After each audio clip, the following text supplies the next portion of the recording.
The US Secretary of State, Antony Blinken, is in China, aiming to put relations between the countries on a steadier footing.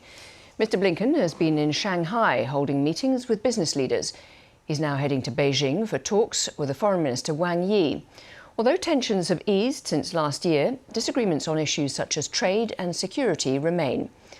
Well, I speak to our China correspondent, Stephen McDonnell, who's in Beijing for us. So there's been a cordial note to begin with, a bit of diplomacy over basketball, but there's a lot at stake, isn't there?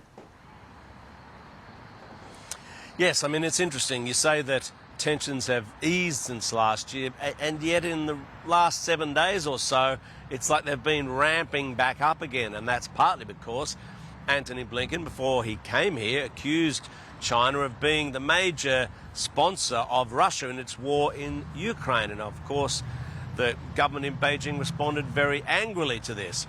And so we might expect that when the US Secretary of State finally makes it to Beijing here for his talks with Wang Yi, his Chinese counterpart, and even possibly with Xi Jinping, we don't know that yet, that they'll be talking about these tense matters, possibly quite candidly. I mean, you'd like to be a fly on the wall to actually have a listen to that, actually. And I mean, some of the issues, including support for Russia and Ukraine. Tell us about that and other hot topics on the agenda.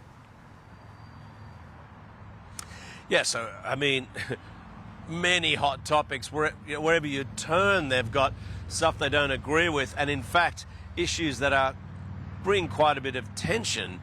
The US ban on TikTok, US providing military support to Israel, US providing military support to Taiwan, China providing support to Russia. I mean, then that's before even you get to trade and all these questions of blocking microchips and other technologies which could be used in military applications. Now, that said, both sides are still trying to make, quite some effort on this trip to also generate goodwill.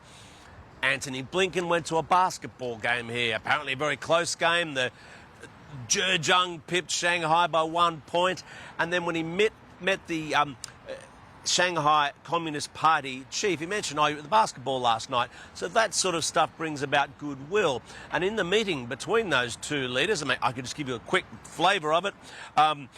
Chen Jining, the Shanghai Party secretary, said that whether China and the US choose cooperation or confrontation, it will affect the well-being of both peoples, both nations, and also the future of humanity. And then Antony Blinken responded, saying we have an obligation to our people, an obligation to the world to manage the relationship between our countries.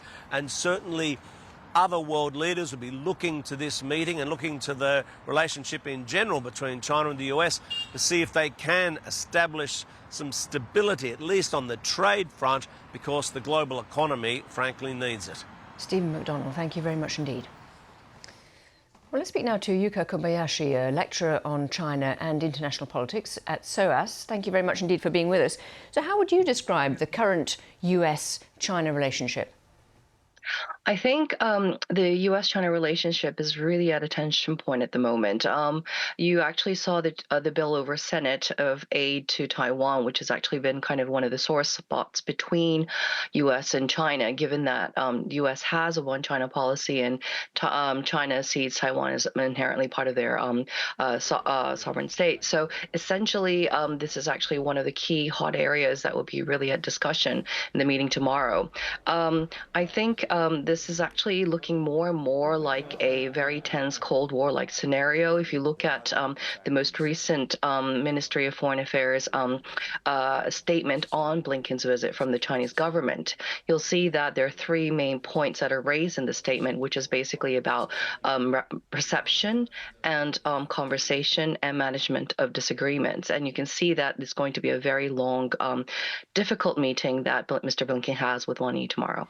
And how much of a problem is it on the economic side? I mean, there's, for example, the prospect of further tariffs on Chinese imports and restrictions on China's access to advanced semiconductors. How much of that will be part of the conversation this time around? I think economy has been one of the key issues around U.S.-China relations. So you can see that back to the Trump administration when you had the U.S.-China trade war. But it's always been an issue, and you can see it again arise with Blinken's visit in Shanghai when he met the businessmen there, in that sense of like they're emphasizing a level playing field and essentially having this kind of fair trade with China. And you can see that we're also seeing a point where we have economic security very high in the agenda for both sides in the sense of what we do with supply chain resilience. So you're actually seeing a complex factor of one ensuring smoother trade relations between the two, but one we're actually seeing a very different kind of shift in regime shift in trade, where we actually see a very different scenario for what we saw when we were under globalization. What about the issue of Ukraine? I mean, one of the aims appears to be to try and persuade China not to send the components to Russia that can then be used in the war in Ukraine. How likely are they to be able to discourage the Chinese from doing that? It's a very difficult issue given that China and Russia are very solid in their kind of relationship. And given that you see from the Chinese government about perception and misunderstanding overly repeated, you're going to have a very tough discussion around issues around Ukraine and trying to kind of unpack this kind of complex relations, what you see with US and China, but you actually see Russia on the sidelines, given that you actually see this kind of revival of a Cold War kind of scenario. And you can see this also in the statement that China released that, it does raise issues like AUKUS. So lots of discussion about containment of China, lots of discussion around this kind of Cold War-like language. So it is a very tough conversation that we see ahead tomorrow, but I'm hopeful that, both sides are talking about conversation and both sides are talking about managing this important relationship. Yuka Kobayashi, thank you very much indeed for taking the time to talk to us.